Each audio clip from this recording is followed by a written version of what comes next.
on est avec Tristan comme ça, star de TikTok, 7 millions d'abonnés. Tristan, t'as publié une vidéo bouleversante il y a quelques jours dans laquelle tu parles de la dépression que tu as eu suite à du harcèlement que tu as reçu. On écoute un extrait. Je vis des choses de ouf, je gagne bien ma vie, je peux le faire partager à ma famille. C'est pas ça qui fait le bonheur. C'est pas parce que j'ai tout ça que je suis hyper heureux, parce que on se fait critiquer toute la journée, on se fait juger toute la journée.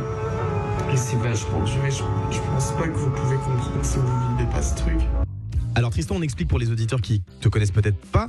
Toi en fait, tu expliques que tu as eu un gros complexe suite à une sorte de pression que t'ont mis les réseaux sociaux pour être toujours plus beau, toujours plus ressembler à des stars américaines. C'est ce que tu racontes d'ailleurs. Tu dis que t'en es arrivé à te faire vomir pour ressembler à une star américaine. Ouais, absolument. C'est compliqué parce que toute la journée on vit avec notre image, etc. Et toujours critiquer, ouais, il faut que tu sois plus comme ci, comme ça. Et du coup, j'en suis arrivé à avoir un peu des TCA pour être un peu plus fin, avoir la mâchoire un peu plus carrée. TCA, trouble du comportement alimentaire. Donc, toi, qu'est-ce qui se passe? Tu publies une vidéo, tu as 7 millions d'abonnés et à chaque fois tu te fais insulter? Où il y a des critiques? Non, en fait, c'est assez récent parce que de base, j'ai une communauté internationale en Amérique, etc. Ça critique pas trop parce que c'est pas dans leur mentalité. Mm-hmm. Et depuis quelques temps, en France, là, ça se défoule et j'ai du mal à le prendre. En fait, Ouais. je sais pas, C'est quoi les insultes qui te blessent le plus? il y en a trop. Ouais. En vrai, il y en a trop. C'est pas une insulte, c'est ça, plus ça, plus ça, plus ça, plus Mais ça. c'est sur ton physique, c'est sur le contenu que tu publies? Un peu surtout, je pense que c'est aussi la jalousie qui me blesse. Il y a aussi sur mon physique, le contenu que je vais poster. Oui, mais pourquoi lui et pas nous? Enfin, il y a plein de trucs en fait, et je me dis mais il y a d'autres choses à dire que ça, quoi. Et souvent les gens disent aux personnes un peu exposées ou médiatisées comme toi, ça va, ça fait partie du jeu, faut pas écouter les critiques. Mais c'est pas aussi facile que ça. Je pense que tout le monde lit les critiques en vrai. Ouais. Diane, toi, il y a beaucoup j'imagine, de tweets à chaque fois que tu fais un plateau télé ou quand tu as fait Miss France. Franchement, tout le monde les lit, ces critiques et ces tweets. Tu vas pas me dire que tu lis pas les tweets sur toi. Ah si, moi je lis tout et effectivement en fait je pense et je reviens sur ce qu'il a dit Tristan et sur ce que dit Carla. Je crois qu'il y a un vrai problème en France, c'est que la réussite dérange et la différence dérange aussi. Et à partir du moment où tu arrives et que tu as tenté quelque chose de toi-même et que effectivement ça va pas dans les normes, on va dire, de ce que normalement la société te demande, c'est-à-dire d'avoir ton baccalauréat, de prendre un travail dans un bureau, etc. et de faire métro, boulot, dodo, ça dérange la réussite dans ce sens-là.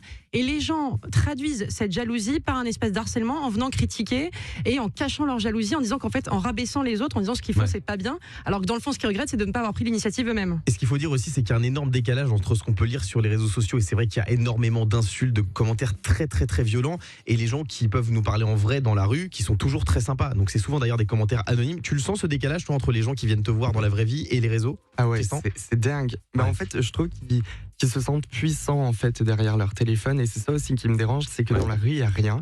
Et j'ai l'impression que c'est deux mondes complètement différents, parce que dans la rue, c'est là, les gens ils sont là, waouh, Tristan, câlin, bisous, limite en pleurs et tout.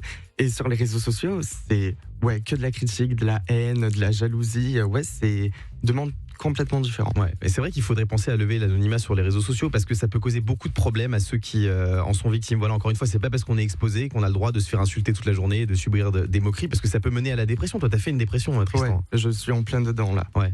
Et ça va, c'est compliqué, mais je trouve que des moments comme ça me fait du bien aussi de pouvoir mettre des mots dessus, parler et dire que ça arrive pas qu'à moi, et ça arrive à plein de gens aussi. Je m'en suis rendu compte grâce à ma vidéo. Et voilà quoi. Écoute, on est ravis de t'avoir ce matin sur Virgin Radio. Diane, toi, est-ce que tu as déjà été confrontée au harcèlement? Au lycée, il y en a eu un petit peu. Après, mais c'est pas un sujet que j'aime, enfin moi en tout cas de mon côté, d'en parler, parce que je trouve c'est un peu intime, etc. Donc j'ai du mal à être assez. Je suis un peu pudique là-dessus, je l'avoue. Mais oui, je pense qu'on a tous subi, mais je trouve ça vachement bien. Et franchement, je salue le fait que à son jeune âge, il ose en parler, parce que c'est vrai que c'est pas une période facile, que c'est vraiment se mettre à nu devant les gens. Donc pour ça, un grand bravo. Et c'est important d'en parler, Diane, parce que tu sais, il y a plein de gens qui voient, non mais sérieusement, qui voient une jolie fille comme toi qui a l'air très épanouie et qui s'imaginent que les gens qui sont victimes de harcèlement, c'est des gens qui sont complexés, qui sont souvent mis à l'écart. Donc c'est important d'en parler quand on est quelqu'un de médiatisé, pour qui tout va bien en apparence, de dire que tu as pu subir des choses comme ça. Non mais c'est vrai. Oui, non, bien sûr, mais je pense que j'en parlerai ultérieurement après mon règne plutôt que maintenant, parce que je pense que j'ai d'autres choses et de la positivité à partager plutôt que ça pour l'instant. Fabien, Moi, à mon inverse, c'est aussi des choses qui me choquent. C'est comment ça se fait que toi, Guillaume, avec tes vestes en léopard, tu te fasses pas harceler là-dessus. Ça serait bien pour tout le monde d'ailleurs. Mais je me fais Avec tes ongles. insulter tout le temps, moi. Il en prend plein la tête.